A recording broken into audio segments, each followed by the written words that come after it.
Hey, good morning, CCA students. Hope you guys are all doing very well this morning. Um, Today's Khan Academy, there's only one again, is graph quadratics in standard form. So you'll notice that both of these equations right here, this one and this one, both quadratics are written in standard form. And so we need to learn how to graph those from that form without creating a big table. So here's how we do this. First things first, we're going to start over here with this one. The very first thing you should notice is that this is your y-intercept, positive 3. So the very first thing we can do is take and we can plot a dot right down here at positive 3. Okay? Then, from there, we need to, you did this yesterday, is we need to get this into vertex or graphing form is what they call it. So this is one where we keep everything on the right side of the equation. So we're simply going to push that 3 out and we're going to put parentheses around the 8x squared plus 16x. If you remember next, what do these two have in common number-wise, not variable-wise, but number-wise? We can pull an 8 out of both of those. So when we do that, and basically what we're trying to do is we just want our x squared term to be by itself. So whatever number's in front of the x squared, we pull that out of there. So we pull the 8 out of there. Now, how do we make this into, how do we find the c term for that? If you remember, c equals b divided by 2 squared. So 2 divided by 2 is 1. 1 squared is 1. So we add a 1 right here. Okay. But remember, if I add a 1 here, I've now changed the equation and I can't do that. So I need to take away something to counter that. Well, wait a minute. If I added a 1 here, why am I taking away 8 over here? Because if you remember right, we pulled an 8 out of here. So that 8 is being multiplied by that 1. And 1 times 8 is positive 8. So truly, even though I only show a 1 inside the parentheses, I'm truly adding 8 to the equation. So if I add 8 to the equation, to counter that, I need to take away 8. Now, from there, we can take this into perfect square form. Square root of x squared is x, good. Square root of 1 is 1. And the sign in front of my b term is a plus sign. So this is going to be x plus 1. So I still have the 8 in front. It's x plus 1. And positive 3 plus negative 8 is negative 5. So what does this tell us? First of all, we already knew the y-intercept was positive 3, which we already graphed on here right there. But now we know that the vertex is, if you remember, what would cause this to equal 0? What number would x have to be to make that be a 0? And you might tell yourself, oh, that would have to be a negative 1. So it's the opposite of this is our x movement. So we move negative 1. And then this one tells us minus 5 means down 5. So over backwards 1, down 5, and that is where our vertex is. So the vertex is at negative 1, the opposite of this, negative 5. Now you might be asking yourself, well, what's the purpose of this 8 out in the front here? That means you're going to notice that this parabola right here, I'm going to take and grab a different parabola just to outline it a little bit better. You will notice that that parabola goes up really fast. It's super skinny.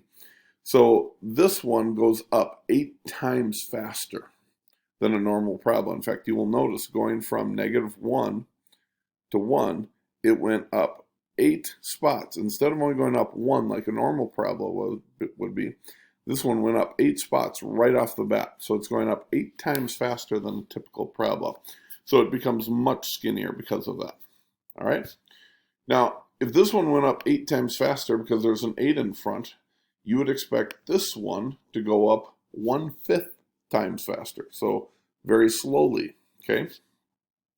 So first step on here, again, we need to just not get rid of, but we need to move that negative 1 outside of this parabola. So first step is we move the negative 1 on the outside here, okay?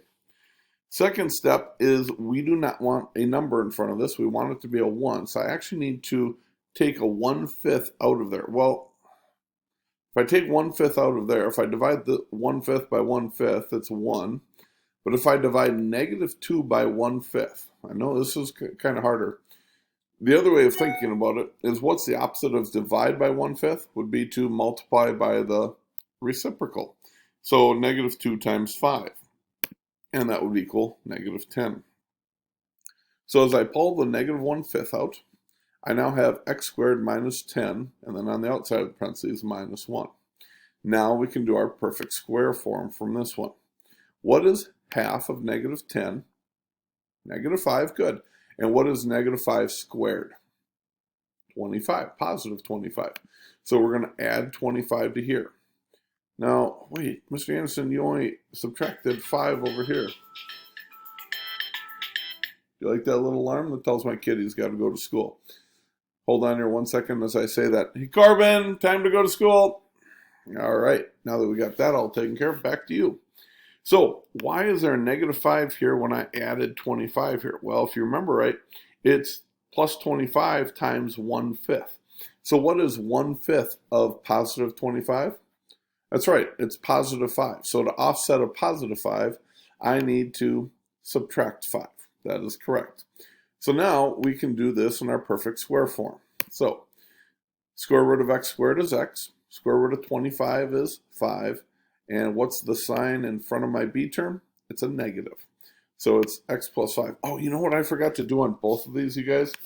I'm surprised no one said anything yet. I forgot to put my little square root in there. So hold on it. We're going to do that real quick. There we go. All right. There should have been a squared right there. And there should be a nice little squared right here. All of a sudden I'm realizing there should be a square there.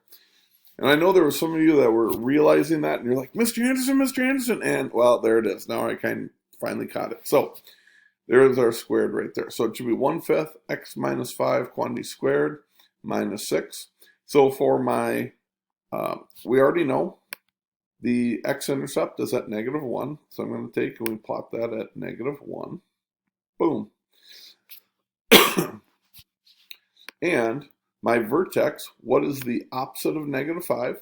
Positive 5. So we're going to slide over to 5. That's not where it goes.